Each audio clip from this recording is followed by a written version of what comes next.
Day 16. When I woke up, it was light. It was awfully quiet. Too quiet. I mean, our house just isn't naturally quiet. The radio's usually going full blast, and the TV is turned up loud, and people are wrestling and knocking over lamps and tripping over the coffee table and yelling at each other. Something was wrong, but I couldn't quite figure it out. Something had happened. I couldn't remember what. I blinked at Soda bewilderedly. He was sitting on the edge of the bed watching me. Soda? My voice sounded weak and hoarse. Is somebody sick? Yeah. His voice was oddly gentle. Go back to sleep now. An idea was slowly dawning on me. Am I sick? He stroked my hair. Yeah, you're sick. Now be quiet. I had one more question. I was still kind of mixed up. Is Derry sorry I'm sick? I had a funny feeling that Derry was sad because I was sick. Everything seemed vague and hazy. Soda gave me a funny look. He was quiet for a moment. Yeah, he's sorry you're sick. Now please shut up, will you, honey? Go back to sleep. I closed my eyes. I was awful tired. When I woke up next, it was daylight and I was hot under all the blankets on me. I was thirsty and hungry, but my stomach was so uneasy I knew I wouldn't be able to hold anything down. Derry had pulled the armchair into the bedroom and was asleep in it. He should be at work, I thought. Why is he asleep in the armchair? Hey, Derry, I said softly, shaking his knee. Hey, Derry, wake up. He opened his eyes. Boney boy, you okay? Yeah, I said. I think so. Something had happened, but I still couldn't remember it, although I was thinking a lot clearer than I was the last time I'd waked up. He sighed in relief and pushed my hair back. Gosh, kid, you had us scared to death. What was the matter with me? He shook his head. I told you you were in no condition for a rumble. Exhaustion, shock, minor concussion. And Two-Bit came blubbering over here with some tale about how you were running a fever before the rumble and how it was all his fault you were sick. He was pretty torn up that night, Derry said. He was quiet for a minute. We all were. And then I remembered. Dallas and Johnny were dead. Don't think of them, I thought. Don't remember how Johnny was your buddy. Don't remember that he didn't want to die. Don't think of Dally breaking up in the hospital, crumpling under the streetlight. Try to think that Johnny is better off now. Try to remember that Dally would have ended up like that sooner or later. Best of all, don't think. Blank your mind. Don't remember. Don't remember. Where did I get a concussion? I said. My head itched, but I couldn't scratch it for the bandage. How long have I been asleep? You got a concussion from getting kicked in the head. Soda saw it. He landed all over that Soch. I've never seen him so mad. I think he could have whipped anyone in the state he was in. Today's Tuesday, and you've been asleep and delirious since Saturday night. Don't you remember? No, I said slowly. Derry, I'm not ever going to be able to make up the school I've missed. And I've still got to go to court and talk to the police about Bob's getting killed. And now with Dally. I took a deep breath. Derry, do you think they'll split us up, put me in a home or something? He was silent. I don't know, baby. I just don't know. I stared at the ceiling. What would it be like, I wondered, staring at a different ceiling? What would it be like in a different bed, in a different room? There was a hard and painful lump in my throat that I couldn't swallow. Don't you even remember being in the hospital? Derry asked. He was trying to change the subject. I shook my head. I don't remember. You kept asking for me and Soda, sometimes for Mom and Dad too, but mostly for Soda. Something in his tone of voice made me look at him. Mostly for Soda. Did I ask for Derry at all, or was he just saying that? Derry? I didn't know quite what I wanted to say, but I had a sick feeling that maybe I hadn't called for him while I was delirious. Maybe I had only wanted Soda Pop to be with me. What all had I said while I was sick? I couldn't remember. I didn't want to remember. Johnny left you his copy of Gone with the Wind. Told the nurse he wanted you to have it. I looked at the paperback lying on the table. I didn't want to finish it. I'd never get past the part where the Southern gentlemen go riding into sure death because they are gallant. Southern gentlemen with big black eyes and blue jeans and T-shirts. Southern gentlemen crumpling under streetlights. Don't remember. Don't try to decide which one died gallant. Don't remember. Where's Soda? I asked, and then I could have kicked myself. Why can't you talk to Derry, you idiot? I said to myself. Why do you feel uncomfortable talking to Derry? Asleep, I hope. I thought he was going to go to sleep shaven this morning and cut his throat. I had to push him to bed, but he was out like a light in a second. Derry's hopes that Soda was asleep were immediately ruined because he came running in, clad only in a pair of blue jeans. Hey, pony boy, he yelped and leaped for me, but Derry caught him. No rough stuff, little buddy. So Soda had to content himself with bouncing up and down on the bed and pounding on my shoulder. Gosh, but you were sick. You feel okay now? I'm okay, just a little hungry. I should think you would be, Derry said. You wouldn't eat anything most of the time you were sick. How'd you like some mushroom soup? I suddenly realized just how empty I was. Man, I'd like that just fine. I'll go make some. Soda Pop, take it easy with him, okay? Soda looked back at him indignantly. You think I was going to challenge him to a track meet or something right off the bat? Oh no, I groaned. Track meet. I guess this just about puts me out of every race. I won't be back in condition for the meets, and the coach was counting on me.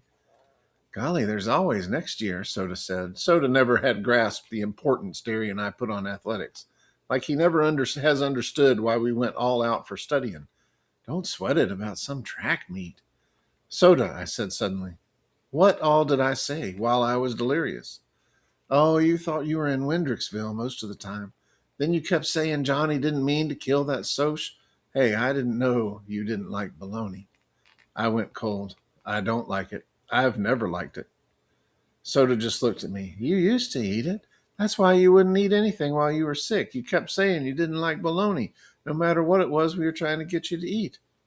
I don't like it, I repeated. Soda, did I ask for Derry while I was sick?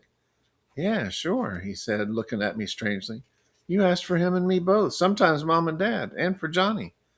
Oh, I thought maybe I didn't ask for Derry. It was bugging me. Soda grinned. Well, you did, so don't worry. We stayed with you so much, the doctor told us we were going to end up in the hospital ourselves if we didn't get some sleep, but we didn't get any anyway. I took a good look at him. He looked completely worn out. There were circles under his eyes, and he had a tense, tired look to him. Yet his dark eyes were still laughing and carefree and reckless. You look beat, I said frankly. I bet you ain't had 3 hours sleep since Saturday night. He grinned, but didn't deny it. Scoot over. He crawled over me and flopped down before Derry came back in with the soup. We were both asleep. Chapter 11.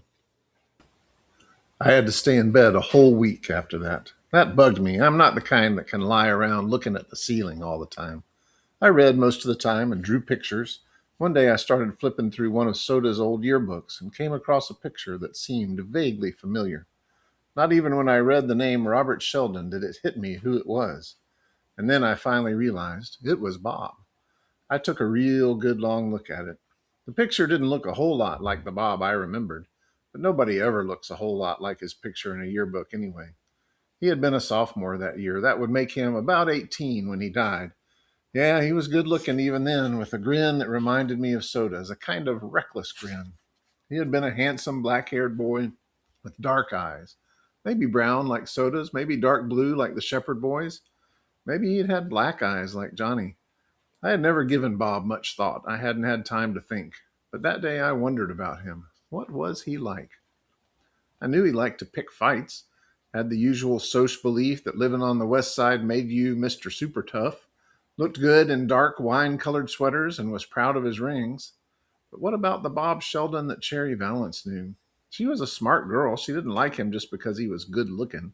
Sweet and friendly, stands out from the crowd. That's what she had said. A real person, the best buddy a guy ever had. Kept trying to make somebody stop him. Randy had told me that. Did he have a kid brother who idolized him? Maybe a big brother who kept bugging him not to be so wild?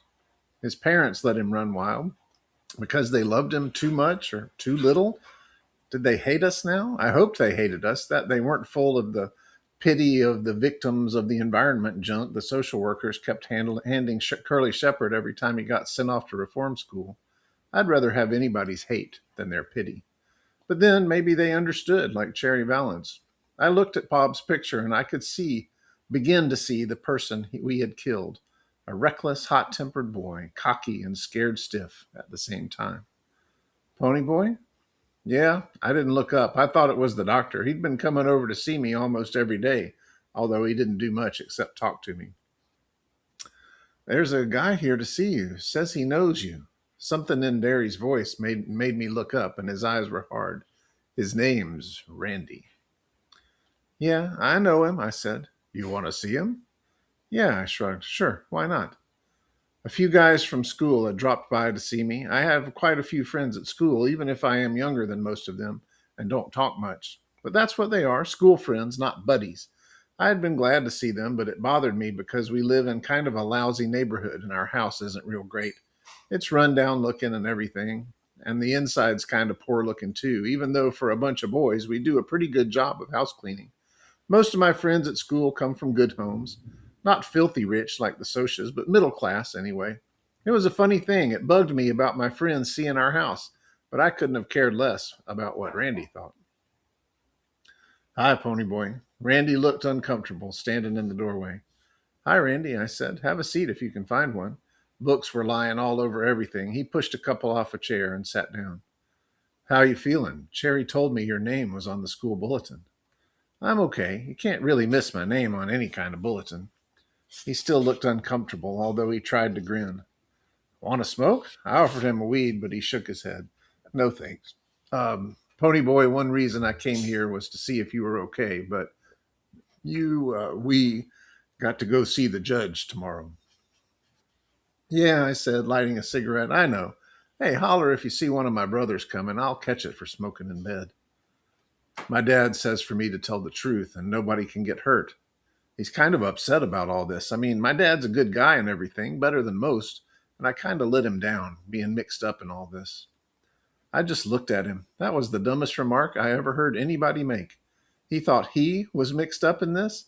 He didn't kill anyone, and he didn't get his head busted in a rumble. It wasn't his buddy that was shot down under a streetlight. Besides, what did he have to lose? His old man was rich. He could pay whatever fine there was for being drunk and picking a fight.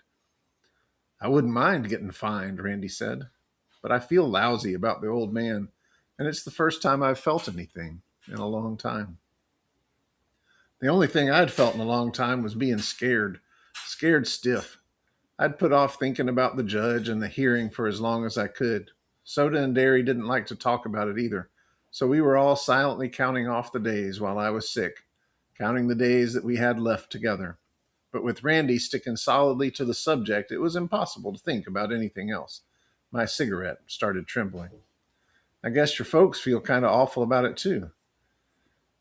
My parents are dead. I live here with just Derry and Soda, my brothers. I took a long drag on my cigarette. That's what's worrying me. If the judge decides Derry isn't a good guardian or something, I'm liable to get stuck in a home somewhere. That's the rotten part of this deal.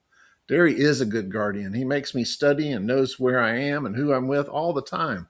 I mean, we don't get along so great sometimes, but he keeps me out of trouble, or did. My father didn't yell at me as much as he does. I didn't know that. Randy looked worried. He really did. A Soch even. Worried because some kid greaser was on his way to a foster home or something. That was really funny. I don't mean funny. You know what I mean.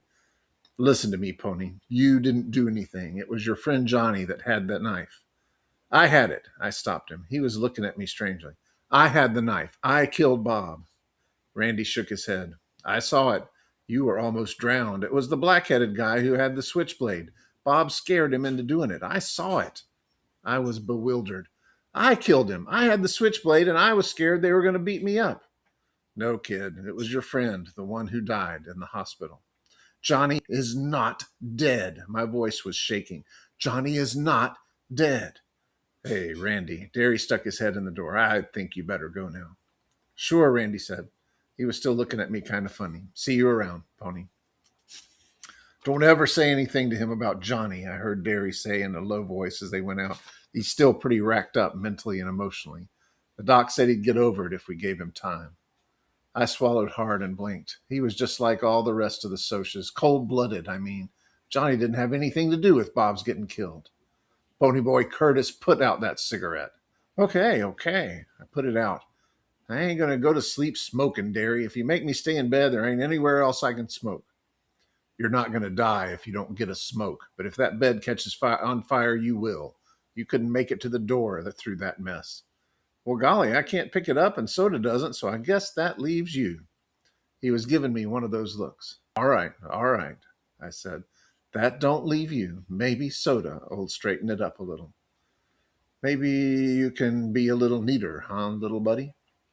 He'd never called me that before. Soda was the only one he ever called little buddy. Sure, I said. I'll be more careful.